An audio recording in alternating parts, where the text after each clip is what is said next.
I never believed a man could lie with his eyes until the shepherd with the crooked smile looked at me like I was something worth dying for, and I fell for it. Every breath, every touch, every whispered promise beneath the oak tree were forever tasted like rain and wolf blood and a secret that would shatter everything. Welcome to our channel. If you've ever fallen for someone who hid their truth behind a beautiful lie, subscribe now to get entertained by a love story where destiny, betrayal, and redemption collide under a blood moon. The dream started 3 years ago, the night my mother's grave marker cracked down the middle during the worst thunderstorm our village had ever seen. I woke up gasping, sheets drenched in sweat, my body trembling from a dream so vivid I could still feel the silver fur beneath my fingertips and hear the low, grumbling growl that sounded like my name spoken in a language I'd forgotten. In the dream, a massive wolf with eyes like molten gold stood at the edge of the forest, staring at me with an intensity that made my chest ache. He didn't move, didn't blink, just watched me with a hunger that felt less like predator and prey and more like recognition, like he'd been searching for me across lifetimes and had finally found me standing in the clearing between the world I knew and the world I'd been running from. I told myself it was grief, trauma, my mind trying to process losing my mother to an illness no doctor could name and no prayer could cure. But the dreams didn't stop. They came every night, growing sharper, more real, until I could smell the rain-soaked earth and feel the electric charge in the air before the wolf appeared. And every time, he whispered my name, Vena, in a voice that made my bones ache with longing I couldn't explain. The village knew me as the girl who talked to animals better than people, the one who spent her days tending sheep on the hillside below the Alpha King's castle, laughing at storms and crying at sunsets like some kind of emotional disaster. What they didn't know was that I hadn't cried 3 years, not since my mother died, not since the dream started. I'd locked that part of myself away because feeling too much meant remembering too much, and remembering meant confronting the gaps in my memory that felt less like forgetting and more like erasure. My grandmother, Nana Cora, the village's eldest and the keeper of secrets people whispered about but never asked, watched me with knowing eyes that made my skin prickle. She never asked about the dreams, but sometimes I'd catch her staring at me like she was waiting for something, like she knew a storm was coming and I was standing directly in its path. The day everything changed started like any other. I was at the market square bartering with old man Hewitt for bread he'd burned on one side and was trying to pass off as artisan rustic. The morning sun painted the cobblestones gold and the air smelled like fresh rain and wildflowers. I was laughing at something ridiculous Hewitt said about his wife's new goat when the air shifted. It wasn't a sound, it was a feeling. Like the moment before lightning strikes, when every hair on your body stands at attention and your heart forgets how to beat properly. I turned slowly, instinct screaming at me to look, to see. And that's when our eyes met. He stood across the market square, a stranger with sun-bronzed skin, dark hair that fell just past his collar, and hands that looked like they'd spent years working the land. He wore simple shepherd's clothing, linen shirt rolled to his elbows, worn trousers, boots caked with mud. But there was something about the way he carried himself that didn't fit. Too confident, too aware, like a king pretending to be a peasant and forgetting to slouch. But it was his eyes that stole my breath, hazel, flecked with gold, and staring at me with the same intensity as the wolf in my dreams. Recognition slammed into me like a physical blow, and for a moment, I forgot how to breathe. The market noise faded to static. The world narrowed to just him and me, and the inexplicable pull between us that felt like gravity and fate and something ancient waking up after a long sleep. He smiled, slow, crooked, devastating, and started walking toward me. Every instinct I had screamed at me to run, but my feet were rooted to the cobblestones, like I'd been waiting my entire life for this moment. He stopped a few feet away, close enough that I could smell rain and pine and something wild that made my pulse spike. "Need help with those?" he asked, nodding at the basket of bread I was clutching like a lifeline. His voice was low, rough around the edges, and sent heat spiraling through my veins.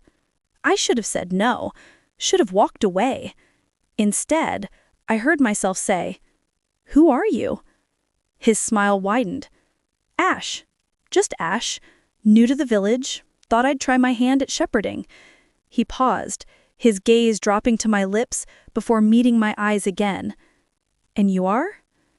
"Vena," I whispered, and the way his eyes flashed gold, just for a heartbeat, made me wonder if I just made the biggest mistake of my life, or if this was exactly where I was supposed to be. The basket slipped from my fingers.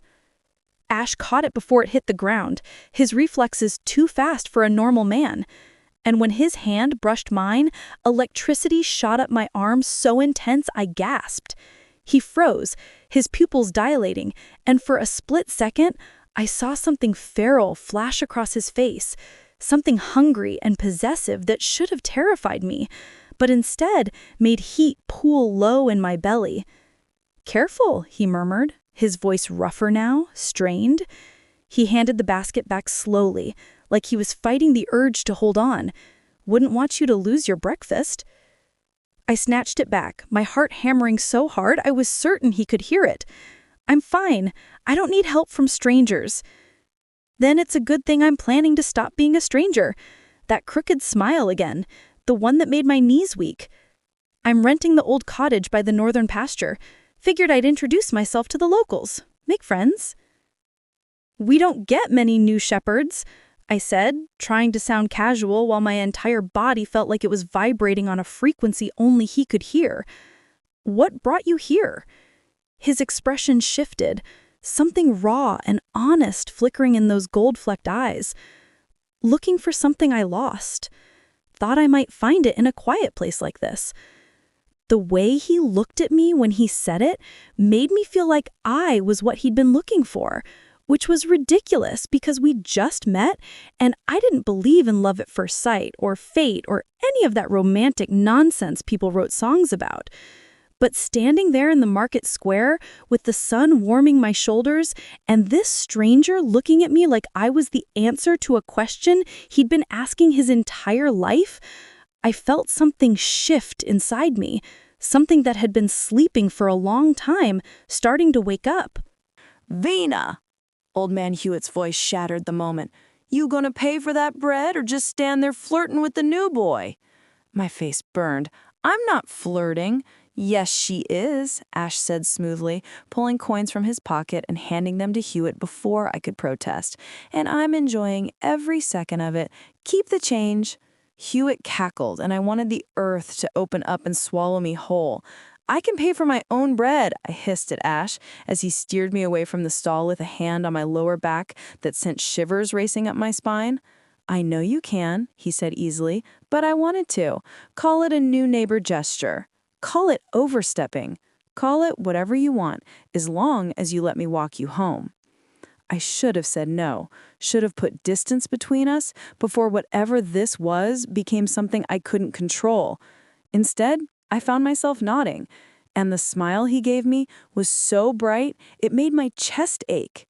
We walked through the village in comfortable silence, past the blacksmith shop and the tavern where men were already drinking despite the early hour, up the winding path that led to the cluster of cottages on the hillside.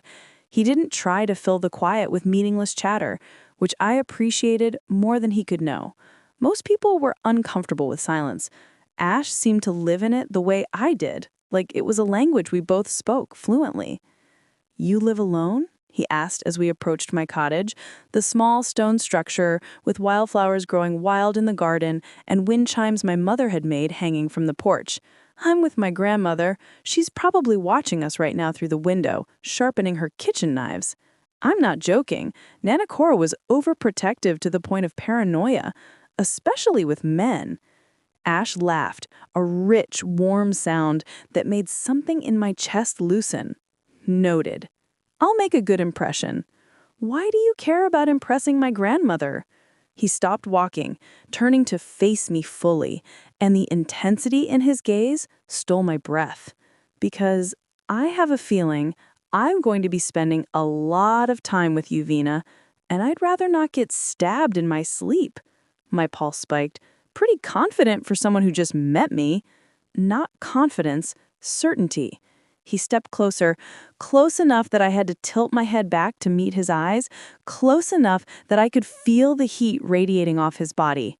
Tell me you don't feel it. This magnetic, undeniable connection that makes no logical sense but felt more real than anything I had experienced in years. I don't know what you're talking about, I lied. His smile turned knowing. Liar. Before I could respond, the cottage door flew open and Nana Cora stood there, all 4 feet 11 inches of her, with silver hair braided down her back and eyes sharp as a hawk's. Vena, inside, now. Ash stepped back immediately, his posture respectful, but his eyes still locked on mine. Ma'am, I'm Ash, the new shepherd. I know who you are, and I know why you're here. You need to leave. My stomach dropped. Nana, what? Now, Vena. Ash's jaw tightened, but he nodded. It was nice meeting you, Vena. I'm sure I'll see you around. He turned and walked back down the path, but not before I saw the flash of something dark and dangerous in his expression, something that made me wonder what my grandmother knew that I didn't. Nana Cora didn't speak until we were inside with the door locked and the curtains drawn, which was her tell for serious conversations that usually ended with me learning something I wished I didn't know. Who is he really? I demanded, dropping the basket on the table harder than necessary. And don't tell me he's just a shepherd, because you looked at him like he was the devil himself. She moved to the fireplace, her hands trembling slightly as she stirred the pot of stew that had been simmering since morning. For a long moment, she didn't answer, and when she finally spoke, her voice was barely above a whisper. Do you remember what your mother told you before she died? Ice slid through my veins. We never talked about my mother. It was an unspoken rule, too painful, too complicated, too full of secrets that neither of us wanted to face. She said a lot of things. Most of it was fever talk. Not all of it. Nana Cora turned to face me, and I was shocked to see tears in her eyes. She told you to stay away from the castle, to never go near the Alpha King or his people. Do you remember? I did. It was one of the last coherent things my mother had said, gripping my hand so hard her nails drew blood, her eyes wild with fear. Promise me, Vena, promise me you'll stay away from them. They'll destroy you. Yes, but what does that have to do with Ash? Because that man, Ash, or whatever name he's using, isn't a shepherd. Her voice broke. He's from the castle. I can smell it on him. The power, the authority. He's one of them. My heart stuttered. That's impossible. He's just a wolf. Nana Cora finished. A powerful one. Probably more powerful than anyone in this village has seen in decades. And if he's here, it's not by accident. The room tilted. I grabbed the back of a chair to steady myself, my mind racing. Wolves, the Alpha King, the castle on the ridge that loomed over our village like a shadow we all pretended not to see. I'd grown up hearing stories about the pack that ruled our territory, about the Alpha King who was more myth than man, about the power structure that kept humans and wolves separated by an invisible but absolute line. But I'd never seen a wolf up close, never had reason to care about their politics or their world. Until now. Why would someone from the castle come here? I asked, though part of me already knew the answer. The dreams, the wolf with golden eyes, the way Ash looked at me like he'd been searching for me his entire life. Nanakora's expression crumpled. Because of what you are, child. Because of what your mother was. The words hung in the air like smoke, and suddenly I couldn't breathe. What are you talking about? She crossed the room and took my hands, her grip surprisingly strong for someone so small. Your mother wasn't human, Vena.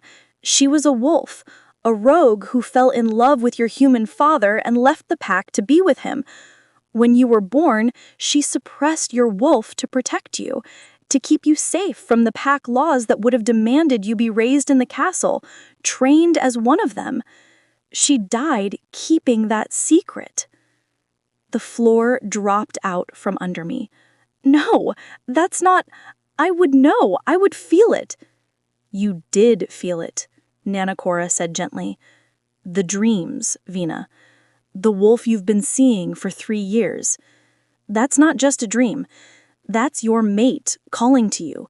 That's the bond trying to complete itself despite everything your mother did to suppress it. I yanked my hands away, stumbling backward. This is insane. I'm not a wolf. I can't. But even as I said it, pieces started clicking into place.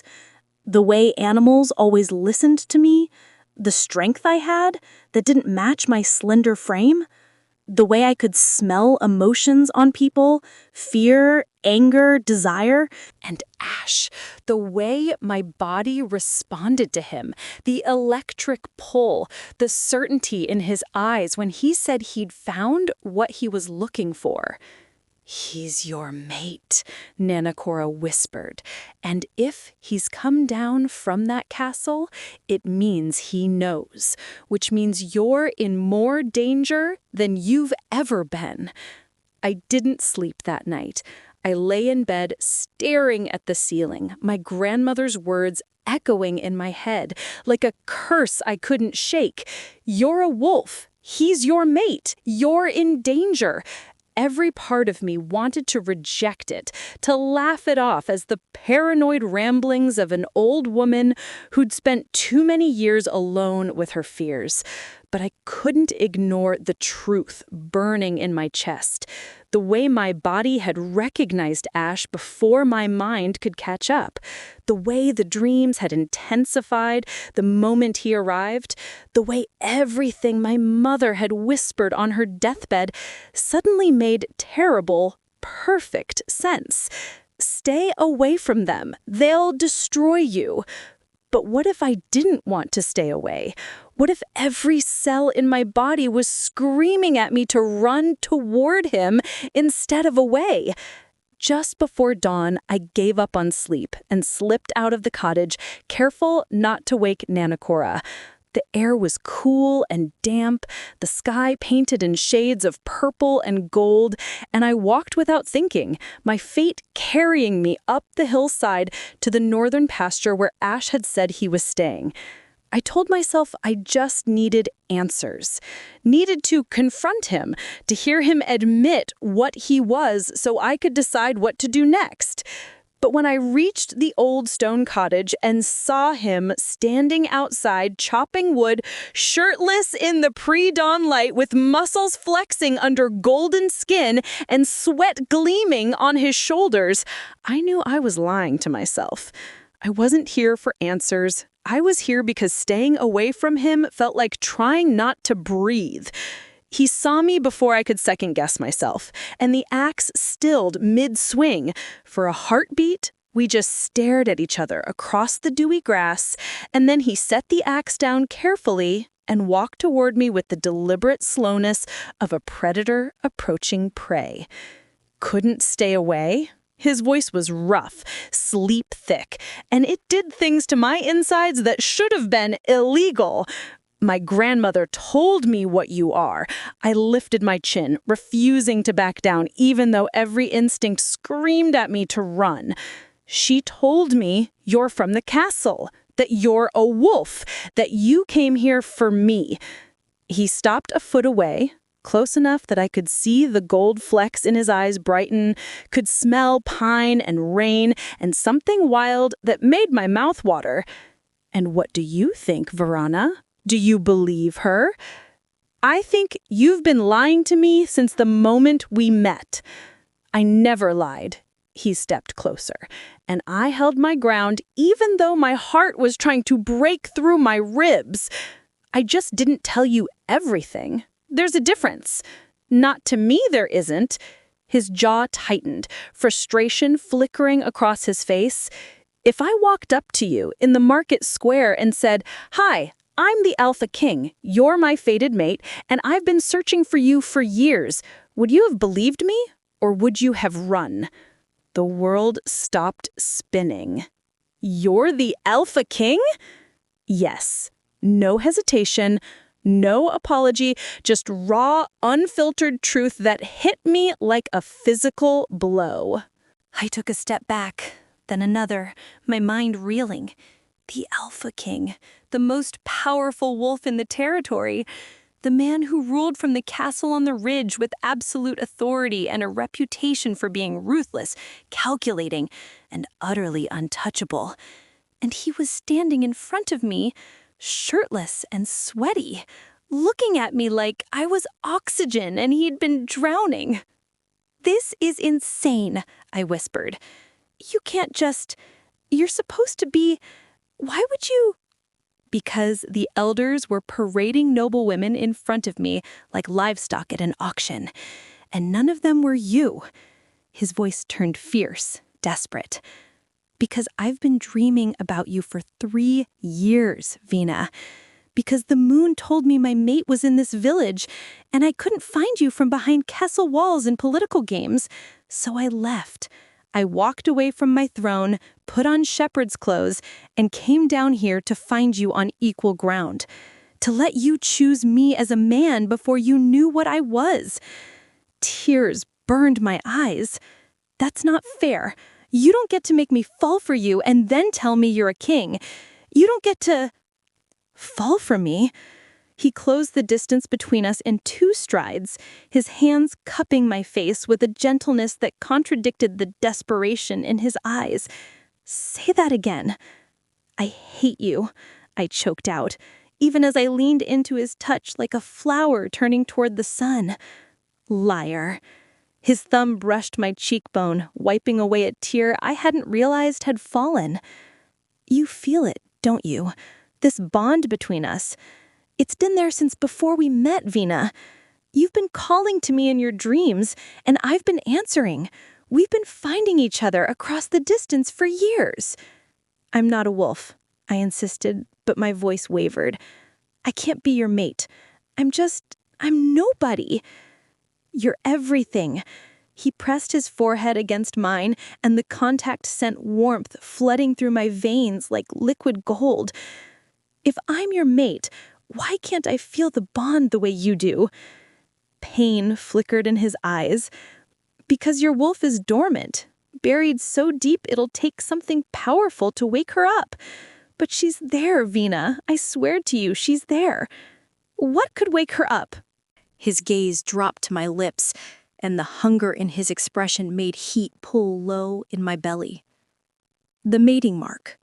When I bite you and claim you as mine, it'll trigger your first shift. But I can't do that without your permission, without you choosing this, choosing me, fully and freely." "And if I don't choose you?" I whispered, even though the thought of walking away from him felt like carving out my own heart.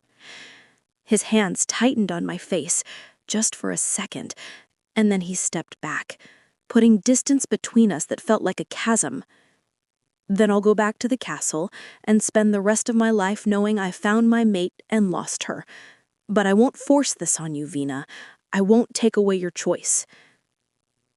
The sun crested the horizon, painting him in gold, And I realized with startling clarity that this man, this king, had given up everything to find me, had walked away from power and prestige to stand in a muddy pasture and offer me a choice no one else would have given me.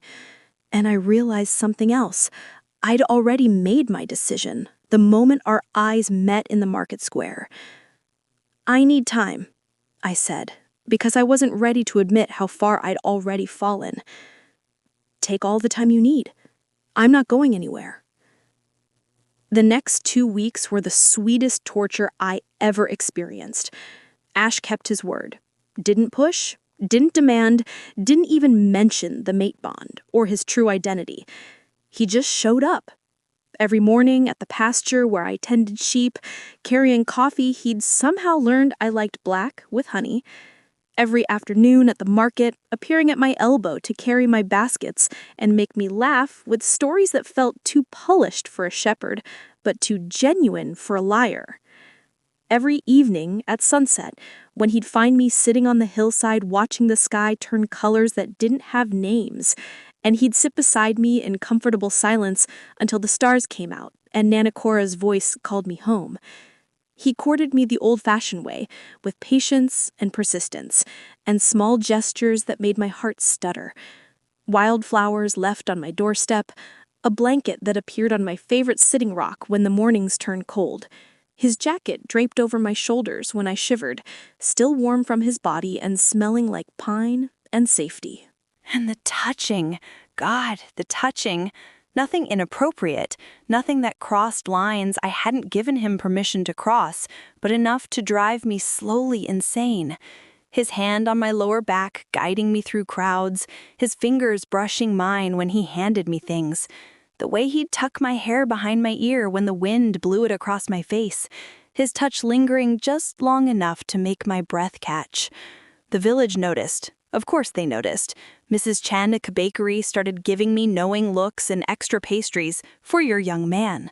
Old man Hewitt made increasingly inappropriate jokes about wedding bells and babies. Even the local drunk, Tommy, wolf whistled every time Ash and I walked past the tavern together. But it was Nana Cora's reaction that surprised me most.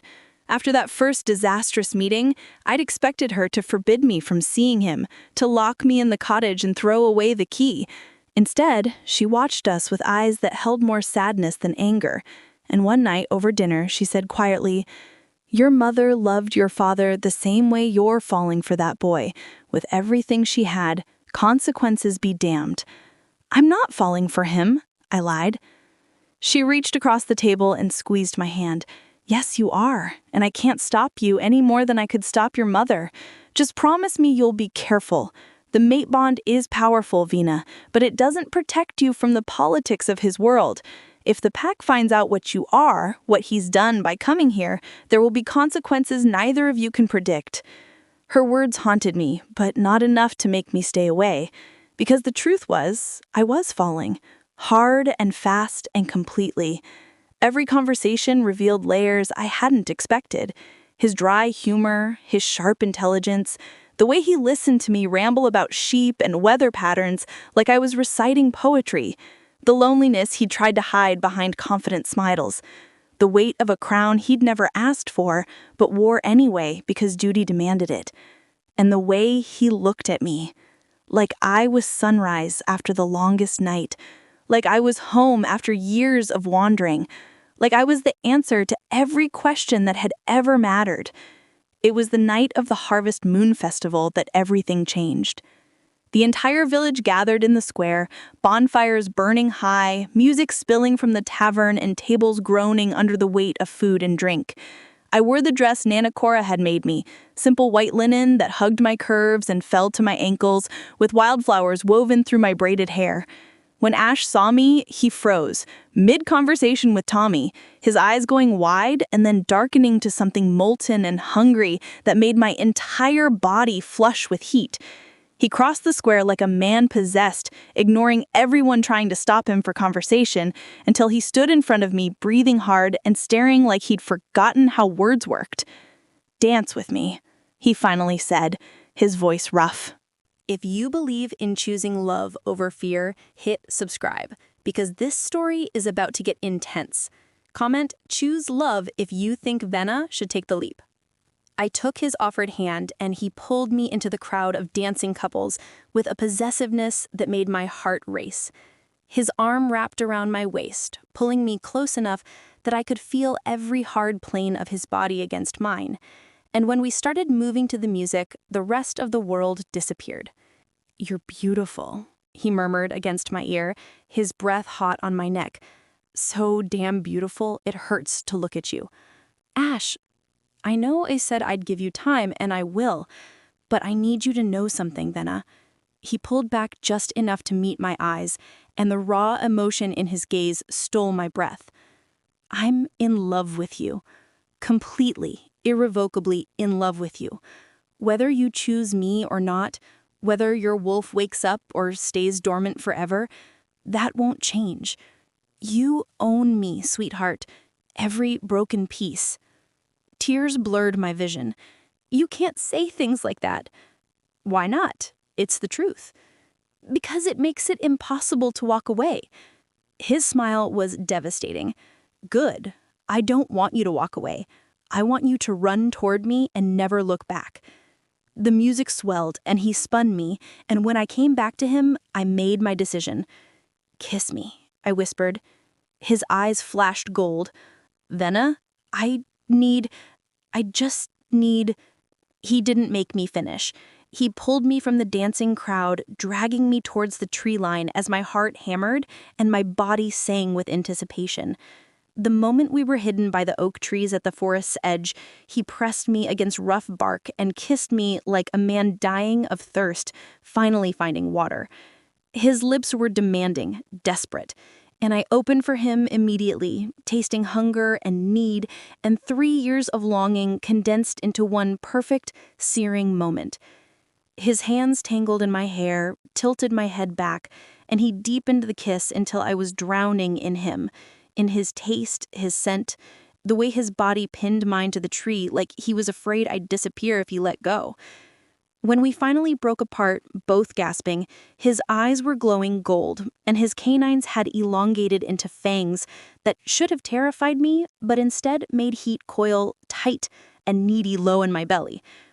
"Vena," he groaned, his voice more growl than words, "if we don't stop now, I won't be able to..." A howl split the night, long, high, and filled with menace. Ash's entire body went rigid, his head snapping toward the sound, and I saw his expression shift from desire to deadly focus in a heartbeat. "Get behind me," he ordered. His voice dropped to an alpha command that made my knees weak. "Now." The rogues came through the trees like shadows made flesh. 5 of them, massive wolves with matted fur and eyes that glowed red with bloodlust. They moved with the coordinated precision of trained killers. And even though I'd never seen a wolf shift before, some primal part of me recognized what they were. Hunters, and we were their prey. "Run," Ash said, his voice eerily calm even as his body began to change. "Run!" The command hit me like a physical force, an alpha order so powerful my legs moved before my brain could protest. But I only made it 3 steps before the largest rogue cut my path off, lips pulled back in a snarl that showed teeth designed to tear flesh from bone. I stumbled backward, my heart in my throat, and that's when Ash shifted. The sound was like bones breaking and reforming all at once, a wet, terrible cracking that should have been horrifying, but instead felt inevitable. His clothes shredded as his body expanded, muscles rippling and reshaping, dark hair spreading into silver fur that gleamed in the moonlight. Within seconds, the man I'd been kissing was gone, replaced by a wolf so massive and magnificent it stole what little breath I had left. He was beautiful, terrifying and beautiful, with fur like liquid silver and eyes that burned molten gold. And when he threw his head back and released a howl that shook the trees and rattled my bones, every rogue froze in recognition and fear. The Alpha King had entered the fight. What happened next was brutal poetry. Ash moved like violence given form, all lethal grace and primal fury, tearing through the rogues with a savagery that should have made me sick, but instead made something wild and fierce wake up inside my chest. He defended me with single-minded focus, placing his body between me and danger every time a rogue tried to circle around, his jaws closing around throats and his claws ripping through flesh until the ground was painted red. But there were too many. For every rogue he took down, another appeared, and I realized with growing horror that this wasn't a random attack. This was an assassination. They weren't here for the village, they were here for him, to kill the Alpha King while he was vulnerable and alone. And I was the reason he was vulnerable. One of the rogues broke through Ash's defense, lunging straight for me with jaws open wide. Time slowed to a crawl. I saw death coming, saw my life about to end before I'd even figured out what it meant, and something inside me snapped. Not broke. Snapped into place, like a locked door suddenly flying open. Power flooded my veins, hot and electric, and completely foreign. My vision sharpened, colors becoming impossibly vivid. I could smell everything, blood and fear and the rogue's rotten meat breath. And beneath it all, I smelled ash, pine and rain, and something uniquely him that called to every cell in my body. Mate, something inside me whispered. Protect our mate. I didn't think, didn't question. I just moved. My hand shot out and connected with the rogue's snout with a force that shouldn't have been possible for someone my size. The impact sent the wolf flying backward into a tree with a sickening crunch, and I stood there staring at my trembling hand in shock because what the hell just happened? Ash finished off the last rogue and shifted back to human in seconds flat, naked and covered in blood that wasn't all his own. He crossed to me in 3 strides, his hands running over my face, my arms, checking for injuries with frantic desperation. "Are you hurt? Did they touch you? Vena, answer me!" "I threw a wolf. I just threw a 200-pound wolf like it weighed nothing." His eyes widened, then blazed with something between triumph and terror. "Your wolf. She's starting to wake up." "That's impossible. I didn't shift. I'm still me." "The mate bond." His hands framed my face, forcing me to meet his eyes. "When you thought I was in danger, your wolf responded. Even dormant, she gave you her strength to protect me. That's how powerful our bond is, Vena." Shouts erupted from the village, people responding to the howls and screams. Ash cursed, grabbed his shredded clothes, and managed to cover himself just as the first villagers broke through the tree line carrying torches and pitchforks like this was some kind of medieval mob scene. Old Man Hewitt took one look at the dead wolves and Ash's blood-covered body and raised his pitchfork. "What in God's name happened here?" "Rogues," Ash said, his voice carrying the weight of authority that made everyone snap to attention. "They attacked during the festival. I managed to fight them off before they reached the village." "You?" Tommy scoffed. "You're just a shepherd." "He's not a shepherd," I heard myself say, my voice stronger than I felt. "He's the Alpha King, and he just saved all of your lives." The silence that followed was deafening.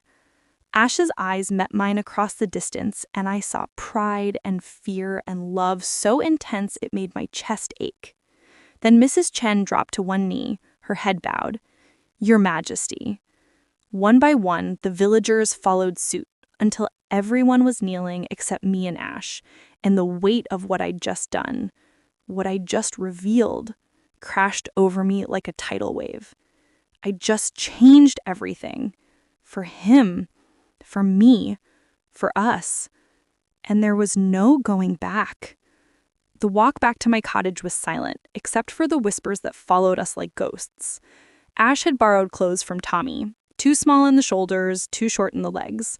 But he wore them with the same natural authority he probably wore his crown. Nana Cora stood on the porch waiting, her expression unreadable. And when we climbed the steps, she looked at Ash with something that might have been respect or might have been resignation. "Inside," she said. "Both of you, we need to talk."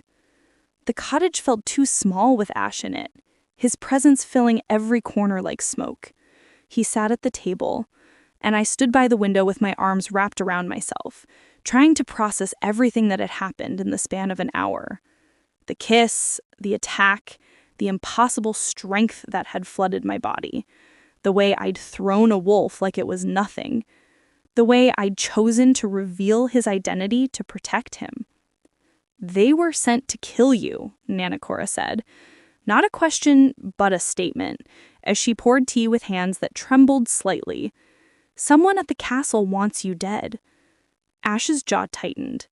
"Someone wants to prevent the mate bond from completing. If Vena and I bond officially, it strengthens my claim to the throne exponentially.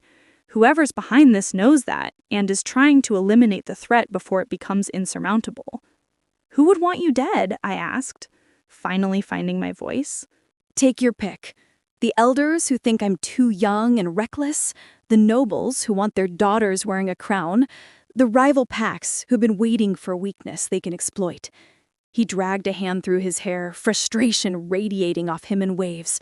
"I thought I was being careful, thought no one knew where I'd gone or why, but clearly I was wrong." "You were followed," Nana Cora said quietly. "From the moment you left the castle, someone was watching, waiting for the right moment to strike, when you were most vulnerable, when you'd found your mate, but before you could claim her." The weight of those words settled over us like a shroud. Ash had put himself in danger for me, had walked away from the protection of his castle and his guards to find me on equal ground, and it had nearly cost him his life. "You have to go back," I said, even though the words felt like swallowing glass. "You have to return to the castle where you're safe." His head snapped up, eyes blazing. "Absolutely not. They almost killed you tonight, and I'd face 1,000 rogues before I'd leave you unprotected." He stood, crossing to me with predatory grace. "Don't you understand, Vena? You're not safe anymore either. By revealing who I am, by defending me, you've painted a target on your back. Whoever wants me dead now knows you're my mate. They'll come for you next." Horror crawled up my spine. "Then what do we do?" "You come with me." He took my hands, his grip warm and solid and everything I needed to keep from falling apart. "You come back to the castle. I claim you officially in front of the entire court. We complete the mate bond, wake up your wolf, and show everyone that the Alpha King has found his queen. Together, we're untouchable. Apart, we're both vulnerable." "I can't just leave my life." "What life? Living in this cottage, pretending you're fully human? Suppressing a wolf that's trying desperately to wake up? Hiding from a destiny that's been calling your name for 3 years? That's not living, sweetheart. That's surviving. And you deserve so much more than that." Tears burned my eyes because he was right, and I hated it. Hated how much sense it made. Hated how much I wanted what he was offering. A life where I didn't have to hide, where I could explore what it meant to be a wolf, where I could be with the man who looked at me like I hung the moon and stars. "She'll go," Nana Cora said, and both our heads whipped toward her. She stood by the fireplace, her expression sad but resolute. "Your mother loved you enough to suppress your wolf. I love you enough to set it free. Go with him, Vena. Wake up. Become who you were always meant to be." I looked between them, this man who'd given up everything to find me, and this woman who'd raised me with fierce, protective love, and felt something settle deep in my chest. A rightness, a certainty, a choice that was entirely mine. "Okay," I whispered. "I'll go, but on one condition." Ash's eyes narrowed. "What condition?" "You don't claim me because of politics or pack law, or because it'll strengthen your throne." I stepped closer, close enough to feel his warmth, to see the gold flecks in his eyes. "You claim me because you want me. because you choose me the same way I'm choosing you. Not as a king finding his queen, but as a man finding his mate. The smile that crossed his face was devastating. Vena, I chose you the moment I saw you in that market square. I chose you every day I woke up in that cottage pretending to be someone I wasn't just to be near you. I chose you when I fought those rogues tonight, and I'll choose you every day for the rest of my life. He cupped my face, his touch impossibly gentle. You're not my queen because of destiny. You're my queen because I'm completely, irrevocably, hopelessly in love with you. I kissed him then, pouring 3 years of dreams and 2 weeks of falling and a lifetime of longing into that single moment. He kissed me back with a tenderness that made my chest ache, and when we finally broke apart, I whispered against his lips, "Take me home, Ash. Take me to the castle and show me what it means to be yours." His smile turned wicked. "With pleasure, my queen." The castle was nothing like I had imagined. From the village, it had always looked cold and imposing, a fortress of stone and power that existed in a different world from ours. But standing inside its walls as dawn broke, I realized it was beautiful in a way that stole my breath. Soaring ceilings carved with wolves running beneath a full moon, tapestries depicting battles and bonds and legends I'd only heard about, windows that stretched floor to ceiling, flooding the halls with golden light that made everything look like it was touched by magic. And the people, God, the people! Wolves in human form, moving with predatory grace, their eyes tracking me with curiosity and suspicion as Ash led me through corridors that seemed to go on forever. Servants who bowed as we passed, guards who saluted with fists over their hearts, and nobles, beautiful, polished, perfect nobles, who looked at me like I was dirt Ash had trapped in on his boots. "Ignore them," Ash murmured, his hand firm on my lower back. "They're just shocked. The Alpha King disappears for 2 weeks and returns with an unmated village girl. It's the scandal of the century." Unmated hybrid, I corrected quietly because I'd overheard the whispers. Half-breed, rogue blood, unworthy. They hate me, and I haven't even done anything yet. "They fear you," he corrected, steering me through a massive archway into a room so opulent it made my eyes water. "There's a difference. Fear can be managed. Give them time to see what I see, that you're strong and brave and exactly what this pack needs, and they'll fall in line." I wanted to believe him, wanted to trust that love was enough to bridge the gap between village girl and queen. But the looks I was getting from the assembled court, because apparently word had spread and everyone had gathered in the throne room, told a different story. The elders stood in a semicircle at the base of a dais where a throne of carved stone and silver sat like a monument to power.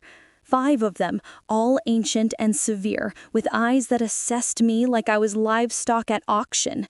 The one in the center, a man with silver hair and a face like carved granite, stepped forward as we approached.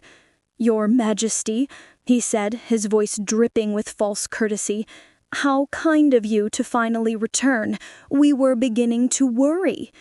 "Were you, Elder Corbin? Or were you hoping I wouldn't return at all?" A murmur rippled through the crowd. Corbin's expression didn't change, but something flickered in his eyes, something dark and calculating.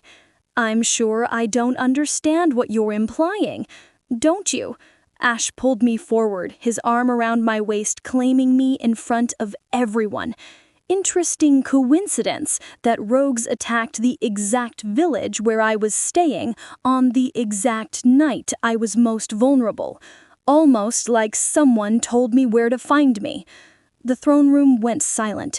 You could have heard a pin drop. Corbin's jaw tightened. "Are you accusing the elders of treason, Your Majesty?"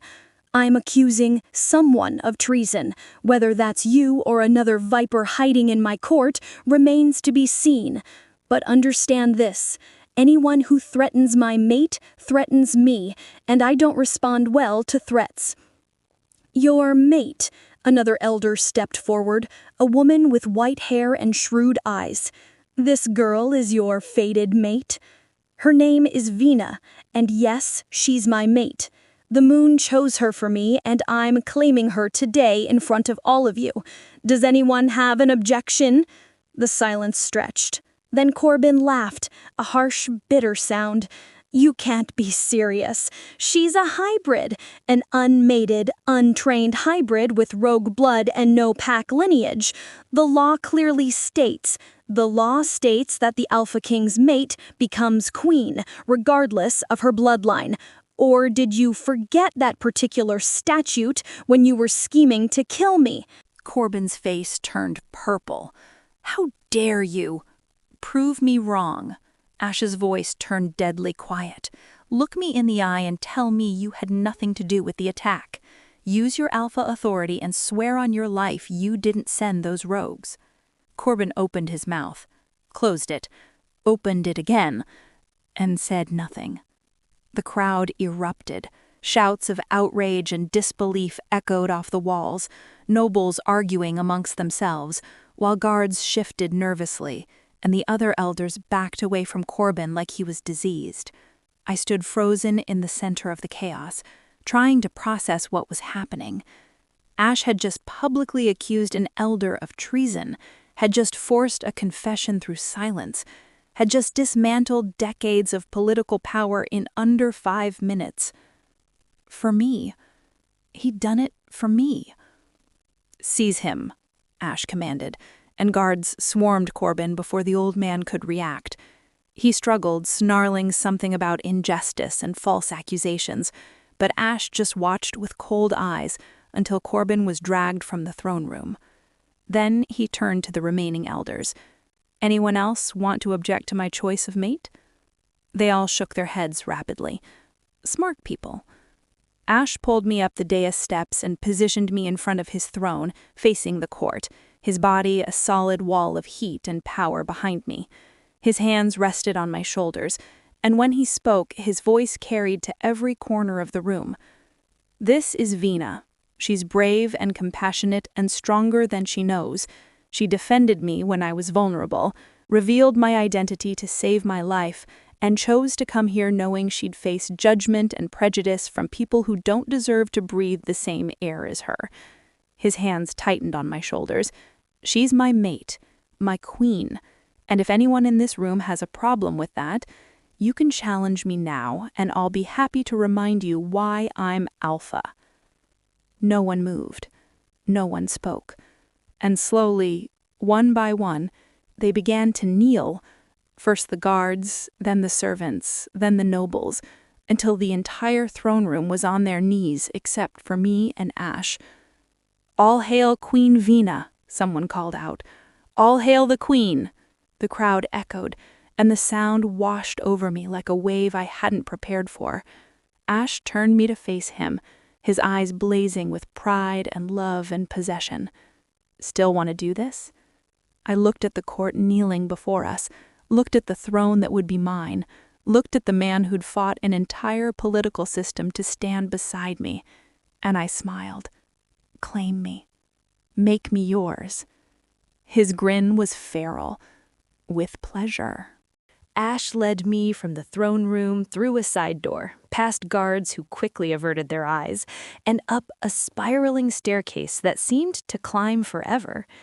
My heart hammered against my ribs, from anticipation, from fear, from the weight of what was about to happen. When we reached a massive wooden door, carved with wolves and moons, he paused with his hand on the handle. "This is my private chamber," he said quietly. "No one enters without my permission.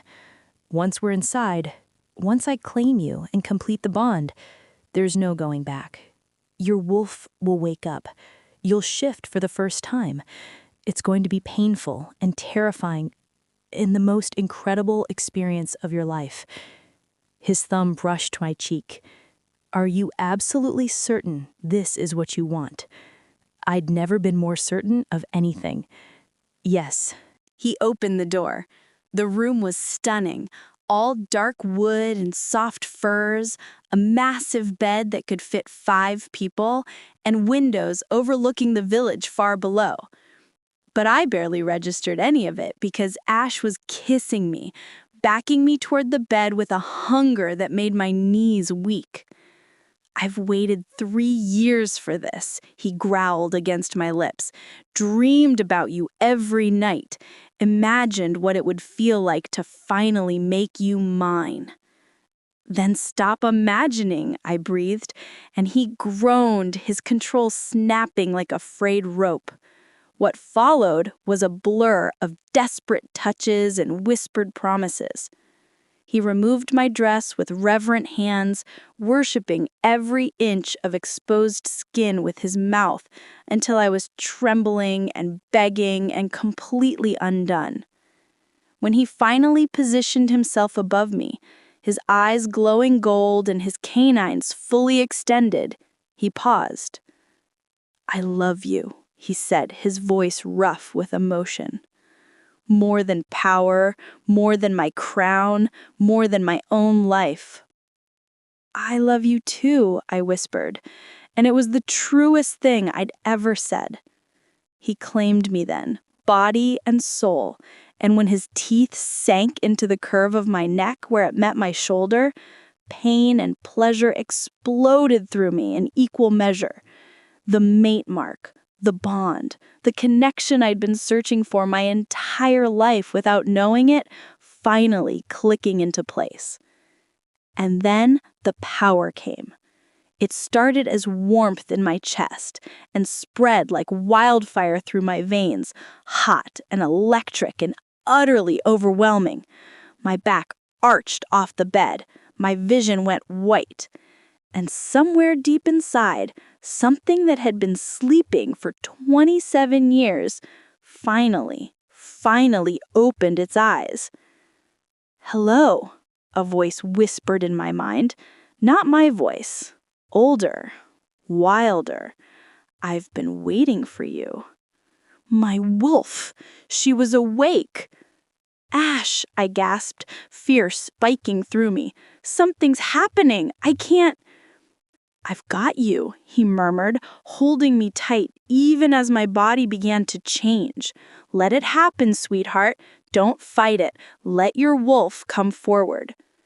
The shift was agony, every bone breaking and reforming, muscles tearing and rebuilding, skin rippling as fur pushed through.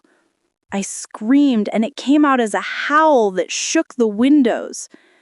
Ash held me through it all, his hands gentle and his voice a constant anchor, until finally, the pain stopped, and I collapsed on the bed, gasping. Except I wasn't on the bed.